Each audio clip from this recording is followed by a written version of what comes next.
So welcome to dear students in a class of chemistry. आज नया chapter हम लोग शुरू कर रहे हैं एंड बच्चों चैप्टर का नाम है चैप्टर नंबर 5 सरफेस केमिस्ट्री।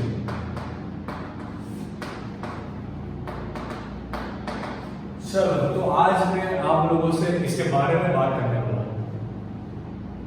शुरुआत करते हैं सरफेस केमिस्ट्री। लास्ट हम लोगों ने पूरा physical first chapter, second chapter, third chapter, fourth chapter बहुत ही अच्छी तरीके से कंप्लीट कर दिया। अब जब बात आई है सरफेस केमिस्ट्री की, तो सरफेस केमिस्ट्री एक्चुअली मीनिंग क्या है इसका, तो सबसे पहले वो समझो। जो सरफेस पे होता होगा उस टाइप का कुछ केमिस्ट्री, सही, जो सरफेस पे होता होगा उस टाइप का कुछ केमिस्ट्री, उसका स्टडी वो होता है सरफेस केमिस्ट्री। अब सबसे इंपॉर्टेंट चीज सरफेस केमिस्ट्री, अगर आप एग्जाम के पॉइंट ऑफ व्यू से देखो, जेईई नीट के पॉइंट ऑफ व्यू से देखो, बोर्ड के पॉइंट ऑफ व्यू से देखो, तो बहुत ज्यादा इंपॉर्टेंट है, बहुत ज्यादा इजी चैप्टर, ज्यादा इजी चैप्टर है। ओके, अब कैसे सॉल्व करना है, इसका स्ट्रेटेजी प्लान क्या है, तो इसके अंदर आपको सिर्फ और सिर्फ थ्योरी मिलेगा, नो न्यूमेरिक्स।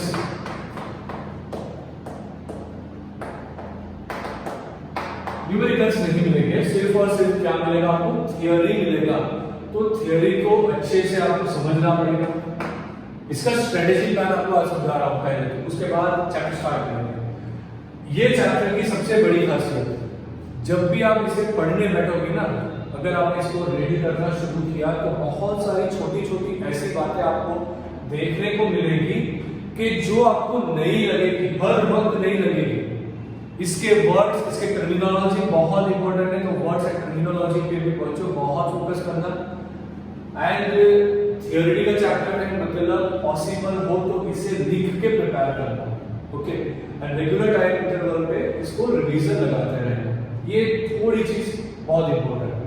अब स्टार्ट करते हैं सरफेस केमिस्ट्री के सबसे पहले पहलू। ये चैप्टर में कौन से लर्निंग ऑब्जेक्टिव आएंगे तो उसका डिस्कशन पहले कर लेना है। तो learning objective, so learning objective number 1 बच्चों आपका जो आने वाला है ना, वो होगा एब्जॉर्प्शन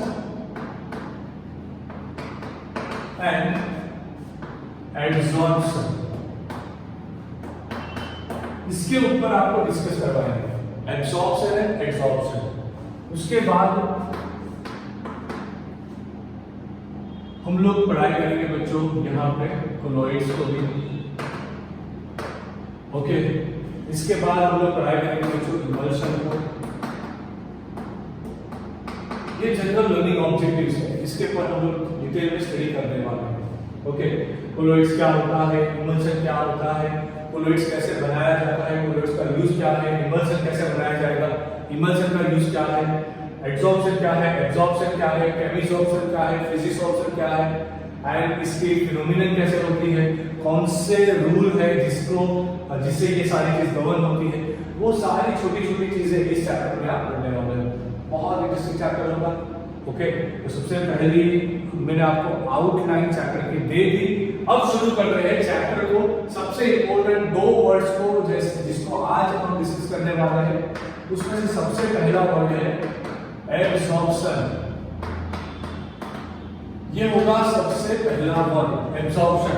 तो अब क्वेश्चन ये आता है कि ये एब्जॉर्प्शन है क्या। सबसे पहला क्वेश्चन ये आएगा, what is absorption, what is absorption. ये सबसे पहली स्टोरी है कि ये एब्जॉर्प्शन है क्या। अब ध्यान से देखना, मैंने यहाँ पे बच्चों पानी लिया, एक बीकर लिया, एंड बीकर में मैंने क्या करा, बीकर में मैंने भरा पानी। अब मैंने एक स्पॉन्ज लिया, यहां पे ये है बच्चों स्पॉन्ज, एक स्पॉन्ज लिया, बीकर में पानी भरा। जैसे आप स्पॉन्ज की प्रॉपर्टी, स्पॉन्ज देखे हो ना, तो वो स्पॉन्ज को अगर मैंने पानी में भिगोया तो क्या होगा, स्पॉन्ज भीगने के बाद थोड़ा वॉल्यूम उसका बढ़ जाएगा, ओके। तो आप बच्चों देखोगे अगर इस स्पॉन्ज को, तो इसका वॉल्यूम बढ़ेगा। वॉल्यूम क्या होगा, वॉल्यूम इंक्रीज होगा। एंड अगर आप देखोगे तो इसका मास भी बढ़ेगा। मतलब के बच्चों क्या हुआ यहाँ पे स्पॉन्ज ने पानी अपने अंदर यूनिफॉर्मली बच्चों स्पॉन्ज ने अपने अंदर पानी यूनिफॉर्मली क्या कर दिया, एब्जॉर्ब कर दिया। पानी अपने अंदर अच्छे से उसने एब्जॉर्ब कर दिया। कभी ऐसा हुआ है कि आपने स्पॉन्ज डाला तो आधा हिस्सा गीला हुआ, आधा हिस्सा बचा? कभी नहीं होता ये चीज बच्चों, कभी नहीं होता। मतलब के ये जो फिनोमिनन है, ये फिनोमिनन बल्क में होगी। कैसे होगी? बल्क में होगी। बल्क में कभी सिंगल पोर्शन पे एब्जॉर्प्शन नहीं होता। आपने अपनी मम्मी को पोता लगाते हुए देखा होगा ना, तो वहां पे एक्सेप्टली होता क्या है, आपने रुमाल लिया, पानी में भिगोया, बाहर निकाला, तो पानी हर एक यूनिफॉर्म जगह से एब्जॉर्ब हो जाएगा। तो इस फिनोमिनन को बच्चों एब्जॉर्प्शन बोला जाता है। I am sure you understand. समझ में आ गया एब्जॉर्प्शन क्या चीज है, एब्जॉर्प्शन किसे बोला जाता है? तो जब आप किसी भी चीज को कोई भी सॉल्वेंट में, एक्चुअली बच्चों ये एक टाइप का सॉल्यूशन ही है। अब सॉल्यूशन में ध्यान से देखो ना, क्या लिखते हैं सॉल्यूशन में? आप लिखते हैं my dear student solvent plus solute लिखते हैं ना। अब यहां पे आप क्या लिखोगे? Absorbent plus absorbate. यहां पे आपका एब्सॉर्बेट कौन होगा? पानी, वाटर। एंड आपका एब्सॉर्बेट कौन होगा? आपका एब्सॉर्बेट होगा यहां पे बच्चों स्पॉन्ज। हम डन। मुझे मालूम है कि आप लोगों को ये चीज अच्छे से समझ में आ चुकी है। फिर से एक बात, जैसे सॉल्वेंट ENP याद रखने की ट्रिक है, एब्सॉर्बेट प्लस सॉल्यूट, एब्सॉर्बेट याद रखने की ट्रिक है। तो ये हुआ एब्सॉर्प्शन का फिनोमिनन। दूसरा एक एग्जांपल आप गुलाब जामुन ले लीजिए। गुलाब जामुन में यही होता है, अगर आपने देखा होगा तो शुगर का सिरप बनाया जाता है, गुलाब जामुन निकाला जाता है, शुगर सिरप में डाला जाता है, तो गुलाब जामुन शुगर सिरप को यूनिफॉर्मली खुद के अंदर एब्सॉर्ब करता है। दिमाग में गया? मतलब के एब्सॉर्प्शन एक बहुत बढ़िया फिनोमिनन है। ओके, दूसरा एक एग्जांपल वो मैजिक बॉल्स आते हैं छोटे छोटे, पानी में अगर आप डाल के रखोगे तो थोड़े टाइम के बाद वो अपना वॉल्यूम बढ़ा देगा, मास भी बढ़ा देगा। फिर से कौन सा फिनोमिनन आया बच्चों? Absorption phenomenon. अब ये एब्सॉर्प्शन क्यों हुआ, कैसे हुआ, वो हमारा चैप्टर है ही नहीं। हमारा चैप्टर तो सरफेस के ऊपर डिपेंड करता है। ये तो सरफेस का फिनोमिनन ही नहीं है, ये फिनोमिनन तो बल्क का है। ओके, दिमाग में गया? अब देखो मैं आपको नया वर्ड इंट्रोड्यूस करवाने जा रहा हूं, ये है एडसॉर्प्शन। ये कौन सा वर्ड है बच्चों? एडसॉर्प्शन। अब मेरा ध्यान से मेरी बात सुनो आप लोग कि ये एडसॉर्प्शन क्या चीज है। एडसॉर्प्शन आप किसे बोलोगे? देखो यहाँ पे तो ये चीज सर बहुत अच्छे से समझ में आ गया कि स्पॉन्ज डाला, अगर आपने बिस्किट दिया, बिस्किट को चाय में डाला तो चाय बिस्किट में यूनिफॉर्मली एब्सॉर्ब हुआ। पर अब क्वेश्चन आता है कि एडसॉर्प्शन क्या है? एडसॉर्प्शन क्या चीज होती है? तो ध्यान से देखना, मैंने चौक लिया, चौक को लेके यहाँ पे एक अच्छा सा स्माइली ड्रॉ किया। ओके, तो देखो ध्यान से, मैंने चौक से बोर्ड पे कुछ लिखा। क्या ऐसा हुआ कि मैंने जो लिखा वो अंदर जाके एब्सॉर्ब हो गया? नहीं हुआ। अगर एब्सॉर्ब हो जाता तो मैं जितना लिखता ना वो सारी चीज इनविजिबल हो जाती।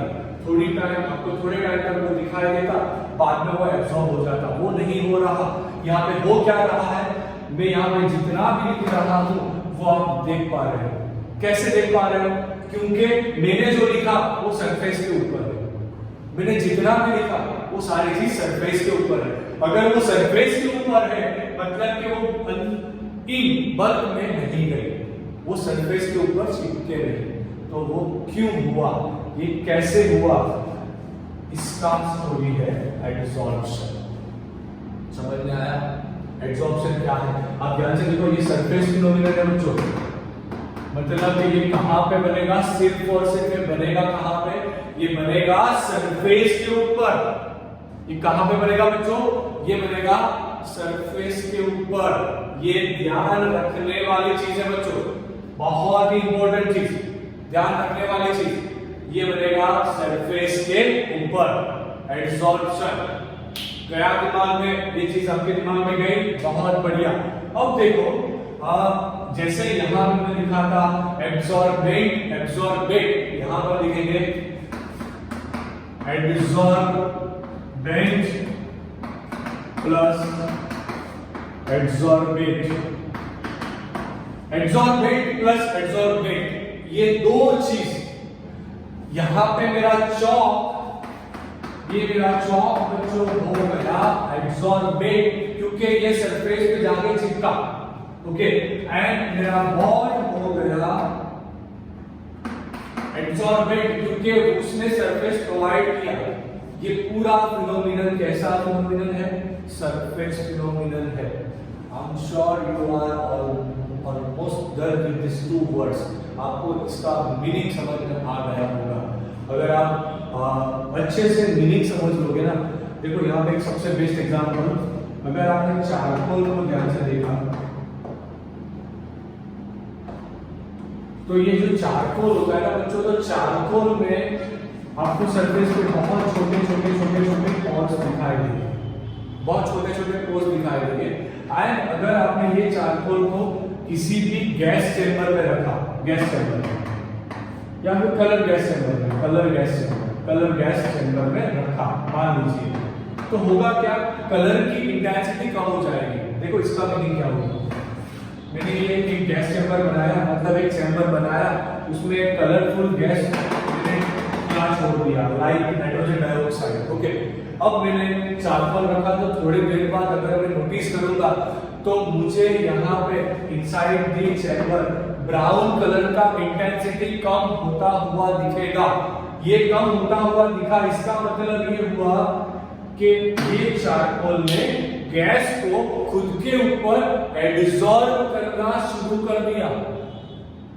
अब दूसरी चीज, एब्सॉर्प्शन जो होता है बच्चों, वो जनरली रिवर्सिबल होता है। जनरली वो कैसा होता है? रिवर्सिबल होता है। अब दूसरी एक सबसे इंपॉर्टेंट दो चीज यहां पे आ रही है, पॉजिटिव एब्सॉर्प्शन। कहां लिखे, जगह नहीं बची, चलो यहां पे पॉजिटिव एब्सॉर्प्शन, एंड दूसरा आ रहा है बच्चों नेगेटिव एब्सॉर्प्शन।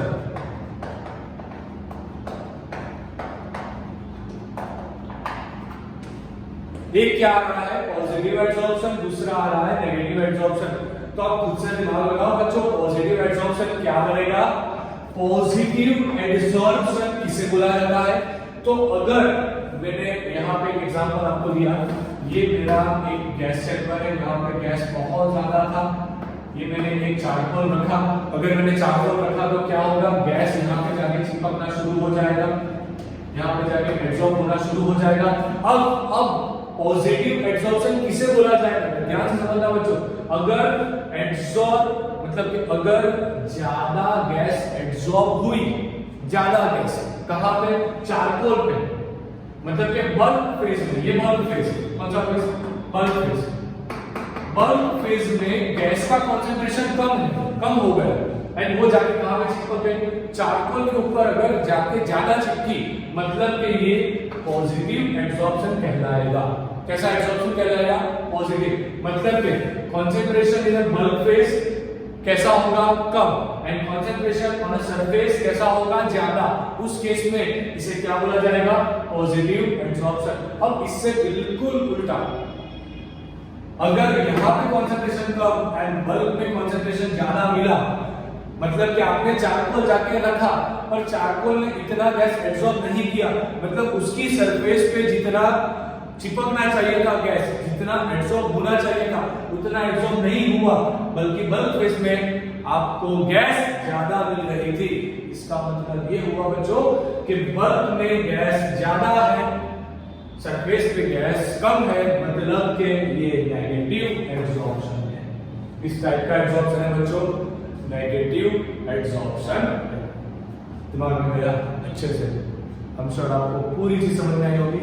अब एक छोटा सा स्क्रीनशॉट ले लेना, आप मान लो कि इसमें से कैसे लिखना, क्या लिखना, वो तो एक हार्ड हो जाएगी।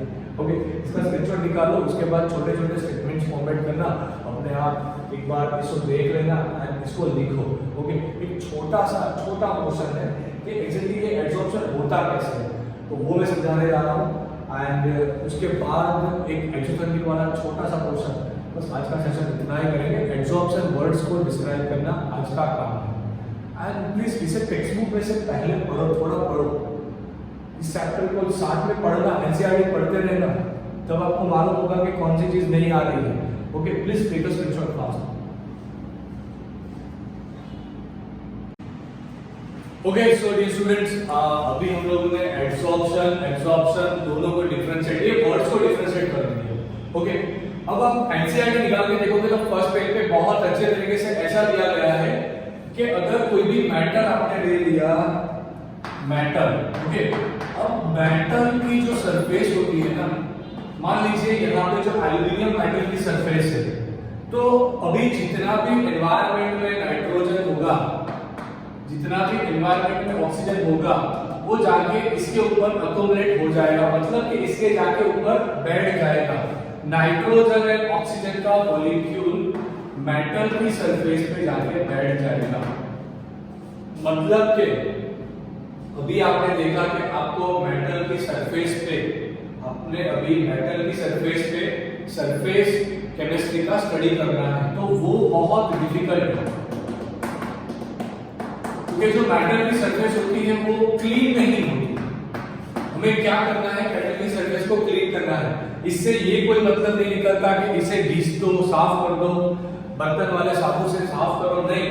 मेटल की सरफेस क्लीन करने का तरीका होता है, साइंटिफिक तरीका, इसको 10⁻8 to 10⁻9 पास्कल का प्रेशर, अगर आपने इतना प्रेशर लिया है, इसके बाद इसे वैक्यूम में रखो, अगर इसके बाद आपने इसको वैक्यूम में रखा, तब मेटल की सरफेस बहुत ज्यादा एक्स्ट्रा क्लीन होगी एंड नाउ इसके ऊपर सरफेस केमिस्ट्री स्टडी करना इजी हो जाएगा। ओके, तो ये चीज सबसे पहले आपको समझनी है कि एब्जॉर्प्शन समझने के लिए ये जो हम, अगर आप चैप्टर 5 का के देखो ना, तो वहां पे पिंक लाइन सबसे पहले शुरुआत में दी गई है कि बहुत सारी रिएक्शंस, जो इंडस्ट्रियल रिएक्शंस है, वो सॉलिड कैटालिस्ट की प्रेजेंस में होती है।